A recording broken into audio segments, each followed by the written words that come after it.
పూజలోకి వెళ్ళే ముందు ఎప్పుడు కూడా అండి మన సమస్యను చూసి మనం భయపడుతూ ఉంటాం. అలాంటి సమయంలో మనకు సాయినాథుడు తప్ప ఇంకెవ్వరు దారి లేరు అని చెప్పి మనకు ఒక ధైర్యం అనేది కూడా ఉంటుంది. సమస్య ఎంత పెద్దదైనా సరే మన నమ్మకమే మనల్ని ఇన్ని రోజులు కూడా కాపాడుతూ వస్తుంది. అంత మాత్రమే కాదండి, బాబా దగ్గర కూడా అడుగుతూ ఉంటాం. బాబా నాకు నువ్వు తప్ప ఇంక వేరే దారి లేదు తండ్రి.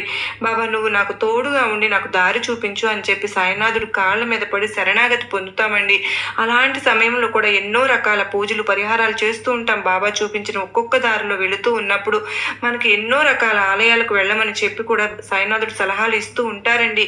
కానీ అలా మనకి ఎన్ని ఆలయాలకు వెళ్ళినా కూడా ఇంకా కూడా మన సమస్య తీరడం లేదు.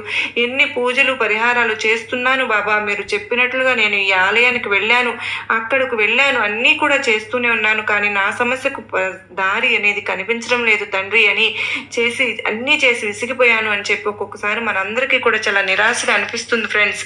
అలాంటి సమయంలో మళ్ళీ సాయినాథుడి దగ్గరికే వెళ్తూ ఉంటాం, అడుగుతూ ఉంటాం, బాబా ఏంటి దారి, ఎందుకు ఇలా జరుగుతుంది అని అన్నప్పుడు అప్పుడు ఒక భక్తురాలికండి సాయినాథుడు చూపించిన ఒక దారి అండి. నిజంగా ఆ భక్తురాలు చేయని పూజలు అంటూ ఏమీ లేవండి.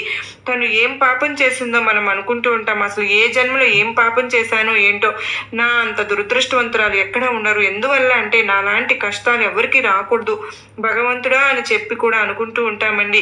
నిజంగానే మనకు తెలీదు పూర్వజన్మలో చేసిన తప్పుల వల్ల లేదంటే ఈ రోజుల్లో చేసే తప్పుల వల్ల మనం ఏదో ఒక తప్పు